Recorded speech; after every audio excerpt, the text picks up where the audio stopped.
Jæja,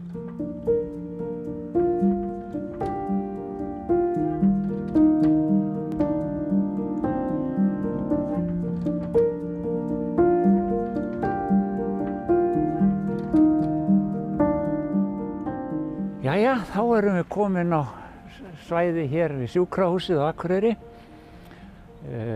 Kallað Fjórðungssjúkrahúsið og heitir núna Sjúkrahúsið á Akureyri.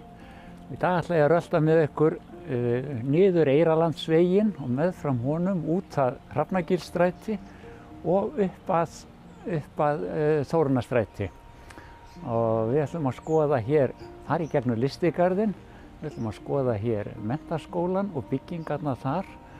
Og við skulum byrja bara á sjúkrahúsinu okkar. Þetta var eitt af fullkomnasta sjúkrahús landsins fyrir utan Reykjavík þegar það var opnað.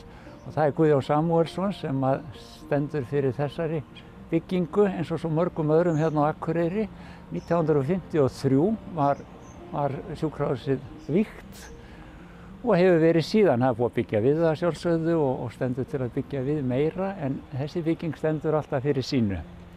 Ég ætla svo að labba hér í gegnum aðeins Lystigarðinn sem tengir sjúkrahúsið og Menntaskólann svo skemmtilega saman. Ég veit að það eru skjólstæðingar sjúkrahússins, þeir notfæra sér Lystigarðinn mikið til að ná sér í svona endurnýjun og heilun hérna inni. Því að ég held ég geti alveg fullyrt að Lystigarðurinn, þetta er svona heilunastaður. Þetta er mest sótti túristastaður á Akureyri. Og hér er straumur af fólki, sagði Guðrún Björgvinsdóttir mér sem reitir Lystigarðinum forstöðu núna. Að hér er straumur af fólki nánast allan ársins hring. Það er opið hér alltaf, hliðin er opin á veturna meira að segja og það er fólk að koma hérna. Þessi staður hann er notaður af túristum, hann er notaður af akureyringum og þetta er mikið notað af sjúkrahúsinu. Og þetta er notað af menntskælingunum líka og það er það sem tengir þetta svo skemmtilega saman að þessi tveir pólar hérna á sjúkrahúsi og menntaskólinn. Nemendur koma hérna til þess að læra, til þess að nema náttúrufræði og bara koma hér til að slappa af og láta sig líða vel í amstri dagsins. Það er eitthvað sem gerist hérna í garðinu. Ég hef stundum sagt það að þegar maður kemur hérna inn þá er eins og tíminn standi í stað. Það hægir á öllu, menn labba hérna rólegar. Ég er alveg sannfærður að krakkarnir hlaupa hægar og fólki tala lægra líka. Þetta er heilunastaður hérna. Svo höfum við náttúrulega hérna byggingarsögu líka. Við erum hér með Eyrarlandsstofu byggða 1848. Vissulega fallegt hús, vel við haldið og öllum til sóma. Svo erum við með áhaldageymslu hér fyrir ofan, sambærilegt hús sem er hér líka. Sjálfur formaði hérna sem smábarn og naut þess. Hér áfram höldum við svo, þar erum við komin á húsi sem Logi Már Einarsson teiknaði. Þetta sómir sig vel hér í garðinum. Aðlaga sig fínt að öllum aðstæðum hérna. Þetta hús var tilnefnt til menningarverðlauna fyrir nokkrum árum og var vel að því komið. Síðan erum við með svona sem Danirnir myndu kalla paviljón hérna fyrir ofan. Hér koma krakkarnir og eru mikið hérna inni. Það er búið að gera aðgengi að þessu fyrir hjólastóla og annað en þetta er full notkun á þessu allan ársins hring í raun og veru og þó sérstaklega þegar skólarnir koma hérna.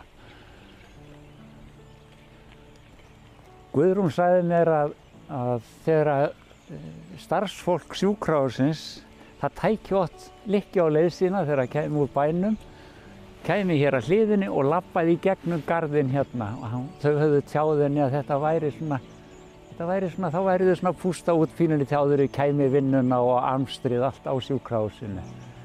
Hún opnar hér klukkan 8 á morgnana en þegar hún frétti að þessu því að starfsfólki átti líka að vera mætt klukkan 8 þá tók hún sig til og opnaði 7:30 bara þannig að það er opið fyrir alla að labba hér í gegn.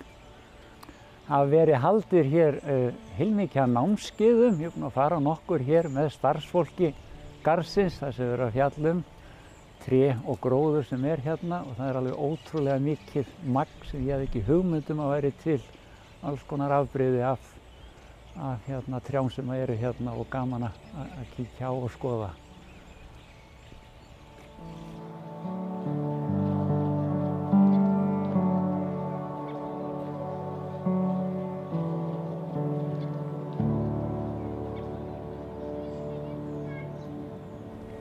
Svo getum við sagt frá því líka, hér hafa farið fram umræður, ég var að tala við Jón Má, skólameistara Menntaskólans og Guðrúnu og þau lýsa við miklum áhuga á því að taka svæðið hér fyrir ofan sem er ónotað núna og reyna að koma því í einhvers konar notkun.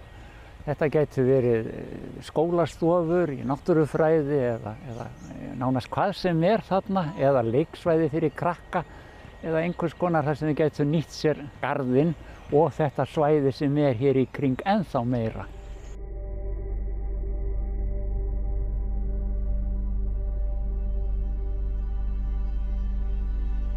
Hér erum við komin niður að brúnni góðu. Nú vantar að vísu vatni í þetta, enda komið frost úti.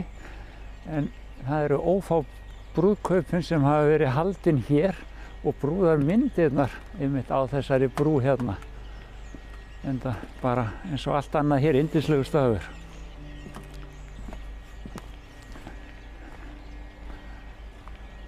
Þá erum við að koma hér út að enda á garðinum og það engin furða þó að fólki finnist gott að koma hérna á morgnana áður að fyrir vinnuna, samanber starfsfólk sjúkrahússins og að labba hér í gegn á kvöldin áður að fyrir heim. Þetta, maður hreinsar hugan hreinlega við að fara hérna í gegnum þetta yndislega svæði. Við erum að koma hér út á Eyrarlandsveginn og við ætlum næst að rölta hér í norður að Menntaskólanum og kíkja á byggingarnar sem þar eru.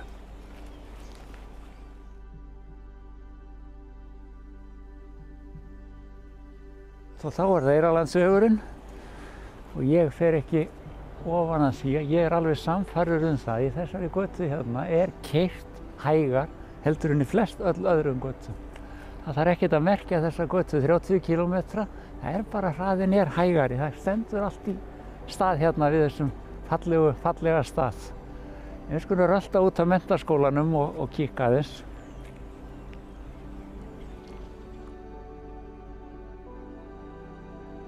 Þá erum við komin hér að Menntaskólanum á Akureyri, þessu glæsilega húsi. Það stóð nú til að rífa þetta hús einu sinni en sem betur fer var það ekki. En saga þessa hús svona í grófum dráttum hjá mér, það hægt að lesa sér til þetta miklu betur á öðrum stöðum, að Möðruvallaskóli brennur, gagnfræðaskólinn út á Möðruvöllum brennur 1902 og þá skólinn fluttur í gamla barnaskólann á Akureyri, niðri í Hafnarstræti og þar næstu 2 árin á meðan að menn voru svona að hugsa sitt ráð.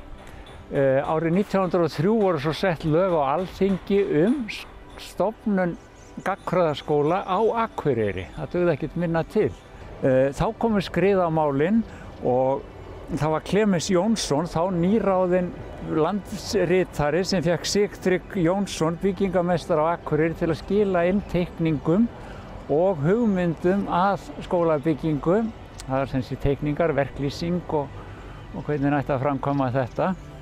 Snorri Jónsson, timburmeistari á Akureyri, hann breytti teikningunum og sendi þær inn aftur og það var talið að það hefði verið gert á undirlagi Stefán Stefánssonar sem síðan var skólameistari við skólann. Sigtryggur hins vegar talinn höfundur teikningarinnar af skólanum. Hann fer út til Noregs og fylgir þessu alveg eftir. Hann velur, ég veit nú ekki hvort hann hefur valið trén út í skógi, en hann allavega velur og fylgist með trén því þetta norskt tilhoggið hús sem svo flutt til landsins hérna. Og hann þarna úti og fylgist með þessu. Það svo í árið 1904 sem að stjórnarráðið samþykkir þessa gjörningallan og þessi samningur sem þá var gerður við bæinn, hann til ennþá og verklýsingin og nákvæm lýsing á því hvernig ætti að standa að þessu öllu utan og innan. Hornsteinn á húsinu lagður í júní 1904 og það er svo tekin notkun 4 mánuðum seinna. Lengri tíma tók nú ekki að reisa þetta hús. Ég ætla að benda fólki á líka, það er til bók hér sem heitir Að norskum rótum, gömul timburhús á Íslandi, og í þessari bók er mjög góð og ítarleg umfjöllun Finns Birgissonar, fyrrverandi skipulagsstjóra á Akureyri, og Hönnu Rósu Sveinsdóttur, starfsmann Minjasafnsins. Þau gerir sér mjög góð skil þar og mun betur en ég er að segja og nákvæmari að gera hér. Þannig ég hvet fólk annaðhvort að fá hana lánaða bókasafninu eða bara hreinlega eignast hana. Og í heild sinni er þessi bók gefin út af Hjörleifi Stefánssyni arkitekt ásamt 2 samstarfsmönnum sem eru sennilega norskir. Mig langar aðeins að minnast á það líka að þetta hús sem stendur hérna, þetta er stórt hús, þetta er svona virðulegt hús. Hlutföllin í því eru svo ótrúlega fín og flott, og það sem gerist eiginlega að ef við erum til dæmis að tala Oddeyrina og öll skipulagsmáli sem þar hafi verið að gerast, ef við ætlum að fara að byggja stærri hús við svona, þá ruglum við öllum mælikvarðanum. Þetta er ekki nema 2 hæða hús í raun og veru með háum risum, en þetta er samt svona, virkar svo stórt, og þetta er eitthvað í hlutföllum við það sem að okkur, mannfólkið, líkar við.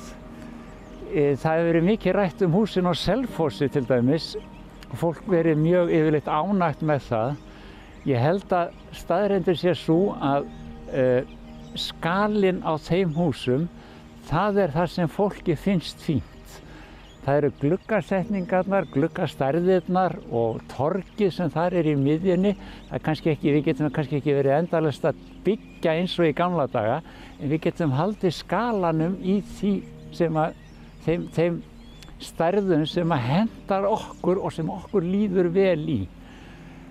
Það var farið í það að byggja hér viðbyggingu milli Möðruvalla, hús sem er hér fyrir ofan, og svo aftur tengingu við gamla skólahúsið. Það voru Páll Gíslason arkitekt og Páll Tómasson sem að teikna þetta hús, og ég held ég verið að segja að það hafi tekist alveg ótrúlega vel til með þetta hús. Þetta er ekki að kássast upp á gamla húsi, það heldur öllum sínum virðuleika hérna, en þetta hús hvílir hér niðri, sjálfstætt og bara fínt meistaraverk. Og það er svo skemmtilegt eins og með gluggasetninguna hér sem við snýr á móti norðri, að það er svona eins og augun á þessu húsi, þau horfa undan drottningunni. Maður horfir ekki augun á drottningunni, þannig að þetta hefur tekist alveg ótrúlega vel til. Maður sér allt of mikið af því þegar verið er að kássast með byggingar upp að svona gömlum húsum, að þá er búið að eyðileggja allan skalan í þessu. Og ég held að það sé eitt af því sem að fór fyrir brjóstið á fólki kannski líka niður á Oddeyrinni, þegar fara að vera að tala þessi háu hús þar á móti Gránufélagshúsinu.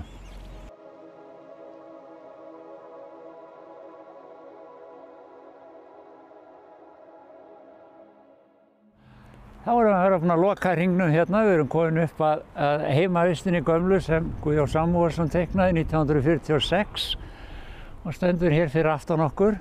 2003 var svo byggt hér hús, arkitekt- og verkfræðistofa Hauks sem teiknaði hér snotrabyggingu. Þetta er notað af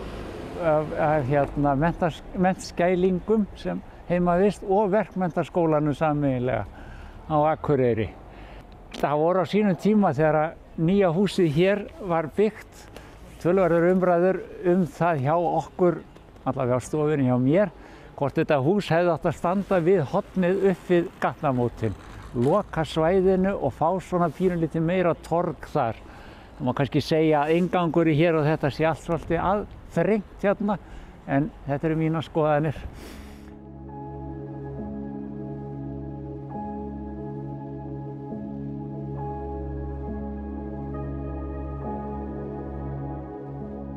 Hérna á bakvið mig höfum við svo skólahúsi sem kallast Möðruvellir, og ég get sagt frá því að á sínum tíma, 1969 er þetta hús, held ég megi segja, byggt.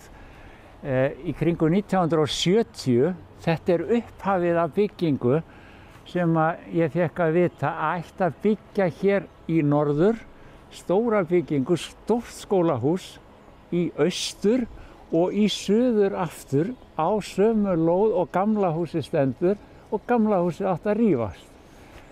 Þetta á sama tíma í kringum 1970 þegar torfusamtökin voru stofnuð og torfunni var bjargað undan þessu, en þá voru menn svona jarðýtuglaðir, það átti bara að fara á þetta allt saman og svo átti að byggja nýtt gler og stál. Sem betur fer þá var það ekkert að þessu og þetta hús stendur núna eitt og sér sem minnisvarði eitthvað sem hefði geta orðið og orðið alveg skelfilegt. Á bakvið mig hérna erum við svo með fjósið sem var kallað, þetta íþróttahúsið og þetta hafa náttúrulega aldrei farið kýr þarna inn, en sagan segir samt að þáverandi skólameistari hafi viljað vera við öllu búinn og ætlaði að hafa kýr þarna inni, því hann vildi að skólakrakkar sem voru hérna, þau voru oft innlyksa í skólanum út af stórhríðum og vondum veðrum og þetta væri svona sjálfsþurftar búskapur og þau getur allavega fengið mjólk á veturnar ef þau kæmist ekki heim til sín. En eins og ég segi, það hefur aldrei farið kú þarna inn og þetta verður notað sem íþróttahús en nafnið fjósið loðaði við þetta sem áður.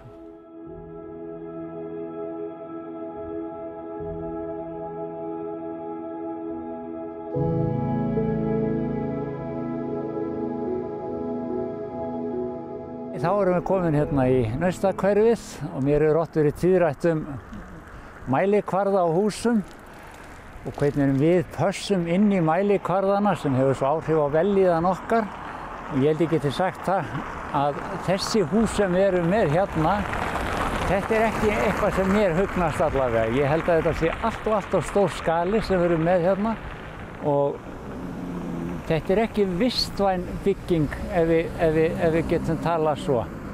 Það annað í þessu líka sem ég talaði áður, það hvernig bílaplana hækkað upp hérna. Það þýðir það að bílarnir sem snúa baki í rassinum út á götunni, að þeir spúa eitri og gufum beint í barnavagnana og þá sem að labba þarna á götunni.